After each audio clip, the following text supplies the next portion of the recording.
Sur Europe 1, l'heure de retrouver Sonia Mabrouk et son invité ce matin, le président de la commission d'investiture des Républicains, le député des Alpes-Maritimes, Éric Ciotti. Bienvenue à vous et bonjour Éric Ciotti. Bonjour. Après l'alliance dès le premier tour en PACA entre Renaud Muselier et La République En Marche, le parti Les Républicains lui a retiré l'investiture LR. Est-ce que vous demandez ce matin l'exclusion de Renaud Muselier du parti Les Républicains ? D'abord, je veux vous dire ce matin ma tristesse et quelque part un peu ma honte du spectacle qui est offert aux électeurs de notre région, aussi aux électeurs de la droite républicaine dans notre pays, sur fond de mauvaises et de petites combinaisons politiciennes. Aujourd'hui, Renaud Muselier a fait un choix. Ce choix, je le déplore, je le regrette, je le condamne fermement. Il fait un choix contre notre famille politique, mais aussi contre l'intérêt général, parce que ce choix va conduire vraisemblablement à l'élection de Thierry Mariani. Aujourd'hui, Renaud Muselier n'est plus que le tête de liste de la liste En Marche. Donc, est-ce que vous demandez son exclusion si vous considérez... Par ce choix qui va à l'encontre de la stratégie politique que notre famille politique, celle des Républicains, a définie, il s'est opposé à ce choix, il ne l'a pas respecté, nous l'avions adopté à l'unanimité, donc il s'est placé naturellement hors de notre famille politique. C'est-à-dire que ce matin, vous dites que Renaud Muselier ne fait plus partie de lui-même du parti Les Républicains ? Pour moi, il n'en fait plus partie. Il serait alors logique de présenter Éric Ciotti une liste estampillée LR en PACA. Nous allons en débattre aujourd'hui, demain, avec Christian Jacob. Nous aurons un comité stratégique demain matin, un conseil national des Républicains. Mais le temps presse, vous avez quelques jours pour déposer cette liste. Le temps presse et tout ce qui se passe aujourd'hui, je dirais, cette mauvaise cuisine électorale, comme aurait dit le général de Gaulle. Ils ont fait leur petite soupe sur leur petit feu élyséen dans la mauvaise marmite En Marche. Mais marmite dans laquelle vous êtes aujourd'hui, les Républicains également. Comment allez-vous réagir ? Est-ce que vous excluez, pour qu'on comprenne bien votre intention ce matin, qu'il y ait une liste estampillée LR ? Ah non, pas du tout. C'est une des hypothèses, des possibilités. Mais moi, je que veux vous pourriez vraiment, mener vous-même ? Non. Moi, je suis élu départemental. Je suis candidat aux élections départementales dans mon canton de Tourette-le-Vin. J'en suis élu depuis 2008. C'est un canton qui a été touché durement par les intempéries. Je reste fidèle à la terre qui m'a vu naître et que je veux servir, d'autant qu'elle est en difficulté. Vous savez, moi, je tourne le dos à ces combinaisons. J'ai toujours eu les mêmes convictions et je le redis, j'ai honte de voir aujourd'hui ce spectacle qui est offert, parce que derrière le pacte de Brégançon, il y a des postes, il y a des places qui se négocient. Il y a des places de portefeuille ministériel pour Renaud Muselier et d'autres ? Vraisemblablement. On parle de l'intérêt régional, mais la seule arrière-pensée, elle est nationale, c'est déstabiliser la droite républicaine. Mais moi, je suis très choqué qu'au cœur de la crise sanitaire, le président de la République, le Premier ministre, alors que chaque jour, on a encore plusieurs dizaines, voire plusieurs centaines de morts, que notre pays est toujours à l'arrêt alors que d'autres retrouvent la vie, qu'on a une situation d'insécurité qui est totale. Qu'est-ce que vous leur reprochez, de faire de la politique aussi ? Le Premier ministre passe leur temps au cœur de la crise sanitaire à faire cette mauvaise tambouille politicienne. Éric Ciotti, c'est quand même assez méprisable. Vous parlez de honte, mais vous nous dites ce matin que vous n'excluez pas de présenter une liste estampillée LR. Or, vous savez bien que si vous constituez une telle liste, vous ouvrez le chemin à la victoire du Rassemblement national. Vous êtes prêt à prendre ce risque ? Ce ne serait pas aussi une honte de faire élire le Rassemblement national ? Vous savez, nous, on a toujours eu une ligne droite et claire avec Christian Jacob. On voit bien le jeu d'Emmanuel Macron. Et aujourd'hui, ceux qui participent à ce jeu sont totalement dans sa main. Ils ont même subi l'humiliation de voir leur stratégie imposée par une directive du Premier ministre dans un journal qui leur a dit ce qu'il fallait faire. Mais vous êtes prêt à offrir une victoire au Rassemblement national avec une liste estampillée LR ? Ni de victoire du Front National, ni de victoire de M. Macron à l'élection présidentielle. Attendez, ça veut dire que c'est le ni-ni, c'est-à-dire que vous n'avez pas à choisir entre M. Mariani et M. Muselier ? Ni Macron, ni Le Pen, nous l'avons toujours dit, les Français ne veulent pas de ce choix. Monsieur Macron veut leur imposer.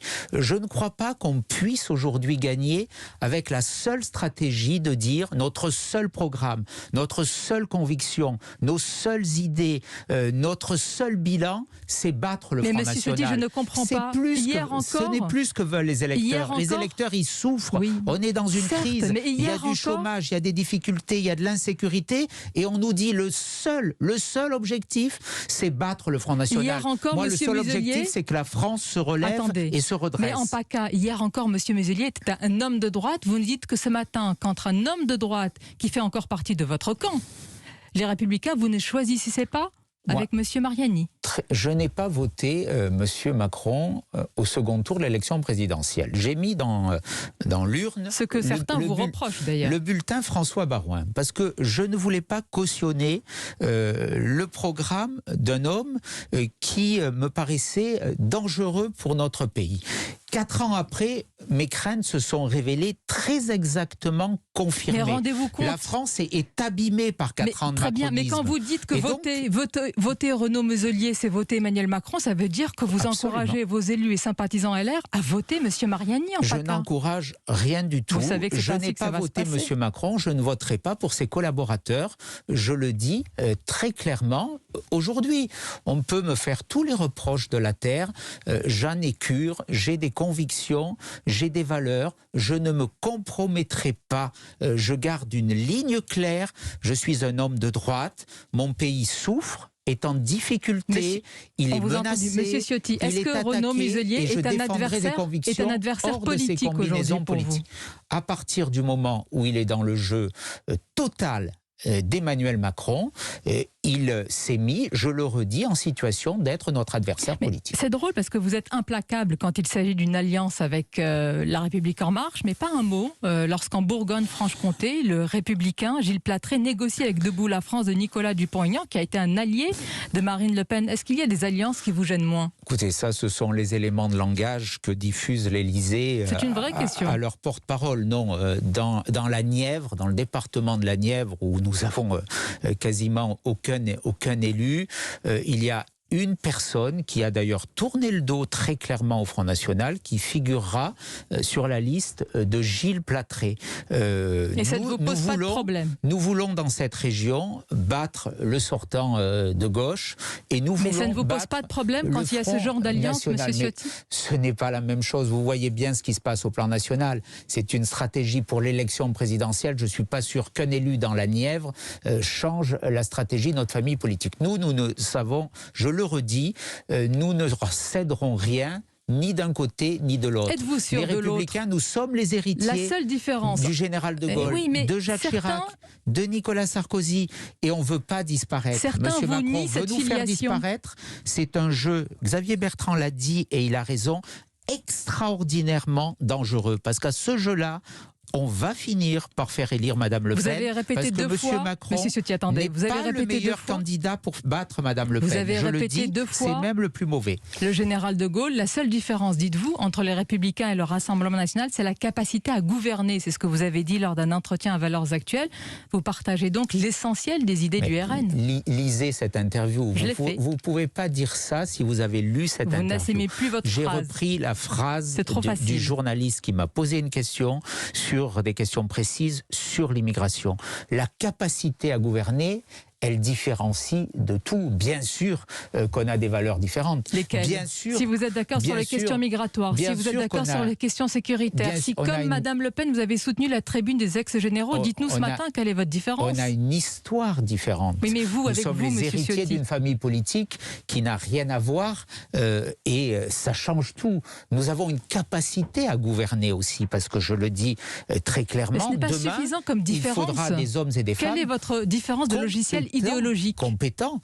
C'est ces valeurs, c'est cette histoire, c'est un programme cohérent, précisément, équilibré, qui permet de redresser la France dans la sérénité et pas dans le chaos. Moi, je ne veux pas demain le chaos pour mon pays. Donc, la capacité à gouverner, c'est la capacité de stabilité pour un pays, c'est la capacité à se redresser dans une situation de crise. Nous sommes dans une situation de crise. Nous sommes au bord du chaos. Thierry Solaire, je voudrais vous faire écouter quelque chose, monsieur Ciotti. Thierry Solaire, le conseiller spécial en trahison du président de la République, qui a estimé hier sur CNews que c'est lui qui a négocié l'accord. Que vous êtes tout près du Rassemblement national. Et écoutez hier, au grand rendez-vous de Michaël Darmon, le porte-parole du gouvernement, Gabriel Attal, à votre sujet, Éric Ciotti. Vous avez aujourd'hui chez les LR ceux qui veulent construire avec nous et ceux qui veulent pactiser avec le Rassemblement national. Éric Ciotti, je vous le citais à l'instant, qui dit qu'il n'y a plus de différence de ligne et de fond avec le Rassemblement national, ce qui est une vraie rupture. C'est le cas ? Mais naturellement non, mais là vous êtes, pas vous, je vous fais pas de procès, ce sont les éléments qui ont été massivement diffusés par la majorité En Marche ce week-end. Leur seule idée, leur seul programme, leur seule réalisation, c'est dire nous sommes opposés au Front National. Je le dis aujourd'hui, les Français, ils ne sont plus là-dessus. Les Français, ils veulent des solutions à l'immigration qui a battu des records historiques sous M. Macron, au terrorisme qui continue à monter dans notre pays. Nous sommes le pays où on a décapité un enseignant aujourd'hui. La rue est soumise tous les jours, toutes les nuits à la violence, aux trafiquants de drogue et aux islamistes. C'est pas moi qui l'ai dit, c'est M. Collomb. Nous y sommes. Et on nous dit, le seul programme, c'est battre le Front National. Mais battons-le sur des idées, sur des réalisations, sur des projets. C'est ce que je propose. Moi, vous savez, j'ai toujours été confronté au Front National. Mais ce matin, pourriez-vous affirmer... Dans ma circonscription, ils ont fait un des scores les plus bas. Pourquoi ? Parce que je dis les choses, je les fais, je les applique. C'est comme ça qu'on combat le Front National, pas par des incantations. Pardonnez-moi, vous n'avez pas de candidat ? Nous aurons un candidat, bien sûr. Vous avez évoqué Xavier Bertrand. Est-ce qu'il est le candidat naturel ? Hier, il a répété, Xavier Bertrand, que lui peut gagner seul, justement, dans sa région. Est-ce qu'il n'est pas, est-ce qu'il ne faut pas le soutenir dès maintenant, candidat naturel de la droite ? Xavier Bertrand est un ami, c'est quelqu'un de qualité. Il peut faire partie aujourd'hui de ceux qui porteront cette espérance. Mais il faut sortir de cet étau qu'a construit M. Macron de façon très cynique avec quelques complices pour faire ce face-à-face avec Marine Le Pen. C'est la droite républicaine, c'est pour ça qu'on est attaqué aujourd'hui. C'est pour ça qu'on est pris pour cible, parce que PACA, c'est le dernier des soucis de M. Macron. C'est un élément dans sa stratégie globale pour détruire notre famille politique, mais parce qu'il sait très bien que la menace, elle vient de là. Nous devons porter une alternative, que ce soit Xavier Bertrand ou un autre. Nous aurons un candidat à l'élection présidentielle. Il sera le mieux placé, et les sondages le disent, et vous n'excluez pour battre pas, Marine Le Pen. Pour conclure, une liste aussi estampillée LR en PACA. Nous en débattrons très clairement, mais en tout cas, les Républicains sont là. Nous avons des idées claires. Nous avons, je le redis, une capacité de gouverner, et nous serons demain en mesure de porter cette alternance. On veut nous détruire, mais c'est dans les moments de crise qu'on voit les hommes de conviction. C'est à suivre. Merci beaucoup, Éric Ciotti, d'avoir été notre invité ce matin. Bonne journée à vous ainsi qu'à nos auditeurs.